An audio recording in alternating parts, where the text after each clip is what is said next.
Salut les petits sorciers, en direct du terrier de Tchoupi et Anna, c'est Molly. Comme je vous l'avais annoncé lors de la présentation de la vidéo du terrier de Tchoupi et Anna, je présenterai une chronique littéraire une fois par semaine. Donc nous allons commencer logiquement par la genèse de l'histoire de la saga d'Harry Potter. En fait, comment le livre a été conçu et dans quelles conditions. Il faut savoir que J.K. Rowling a commencé d'imaginer et de construire les bases de son petit sorcier à l'âge de 25 ans. Il s'agissait d'un orphelin découvrant son héritage tragique et ses talents de magicien. Donc, lorsque son premier roman, L'École des sorciers, a été publié en 1997, la romancière se trouvait dans une situation très précaire et dépressive, puisqu'elle venait de perdre sa mère et sortait d'un divorce très très douloureux avec un nourrisson à élever.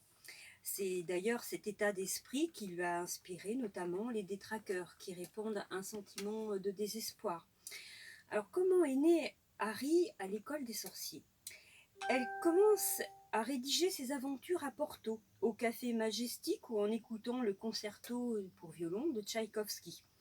En rentrant au Royaume-Uni, c'est à Édimbourg qu'elle se met au travail jour et nuit, déterminée à l'achever. Elle travaille d'arrache-pied, en retapant tous ses chapitres sur une vieille machine à écrire.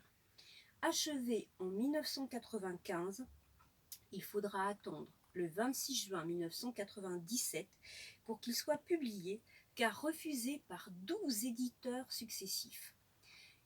Je ne vous dis pas, ces 12 éditeurs, combien ils ont dû se mordre les doigts après le succès phénoménal mondial que la saga a connu et tout l'argent qu'ils auraient pu récolter. Voilà. Alors, comment ne pas évoquer la détermination de J.K. Rowling,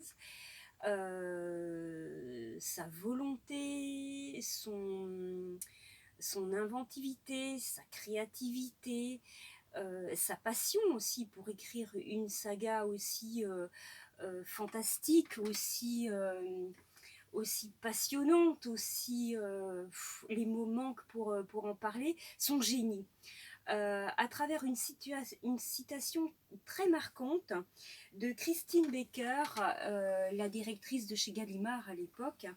Alors je cite, j'ai tout de suite été frappée par la maîtrise totale qu'avait cette jeune femme inconnue. Tous les éléments qui m'attiraient dans un texte, la véracité psychologique, la vivacité des dialogues, l'authenticité des sentiments, l'humour bien sûr, l'inventivité, un cocktail parfaitement bien mesuré, c'est très rare pour un premier manuscrit. Voilà, je crois que cette phrase décrit tout à fait la personnalité et le génie de J.K. Rowling qu'elle nous a transmis dans cette saga qui, depuis 20 ans, nous a fait tous devenir des Potterheads, n'est-ce pas? Alors, je voulais quand même parler qu'avant même d'entamer l'écriture du premier roman, elle rédige les biographies complètes de la plupart de ses personnages qui lui ont servi de support. Harry est décrit à la manière de Dickens, ce qui permet de développer le sentiment de solitude du héros dans le cheminement de sa quête et de sa personnalité. Le génie de Rowling réside dans le fait d'avoir construit un monde magique au sein de notre monde réel. Elle fait par exemple de l'école Poudlard un château médiéval figé dans le temps. Par exemple, où les lettres sont cachetées de cire et où les élèves utilisent des plumes, quand aucun objet de nature électronique ne peut y fonctionner. Par exemple, les portables, les ordinateurs, on n'en trouve pas dans Harry Potter. Les romans sont ancrés dans une atmosphère d'un autre temps, où il prône beaucoup de valeurs actuelles, comme le féminisme, la révolte contre l'oppression, les différentes formes de racisme et beaucoup d'autres formes de discrimination. Nous y reviendrons dans de prochaines chroniques. Voilà, c'est tout ce qui me semblait aujourd'hui dans cette chronique littéraire pour parler qui clôt la genèse de l'histoire d'Harry Potter pour le moment. J'ai 2 informations à vous transmettre.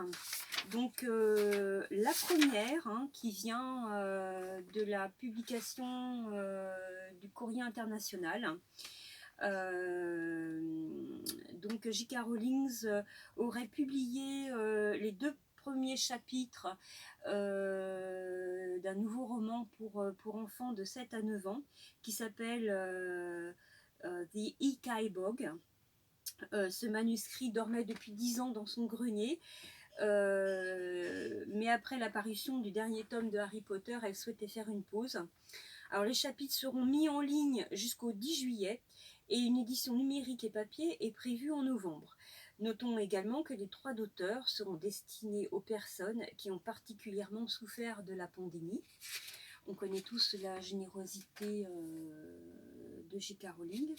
Et enfin, une deuxième information, France Culture proposera le premier week-end de juin, les 6 et 7 juin, une lecture exceptionnelle de Harry Potter à l'école des sorciers, faite par Bernard Giraudot lors d'une nuit spéciale qui avait eu lieu en novembre 2000. Donc voilà, Bernard Giraudot qui était un très grand acteur et comédien, excelle dans ce livre audio. Moi personnellement j'ai écouté toute la saga et franchement Bernard Giraudot a énormément de talent, je vous le conseille fortement. Voilà, eh bien je vous souhaite une semaine magique mes petits Potterheads, à bientôt, au revoir de la part de Molly du Terrier, ciao ciao.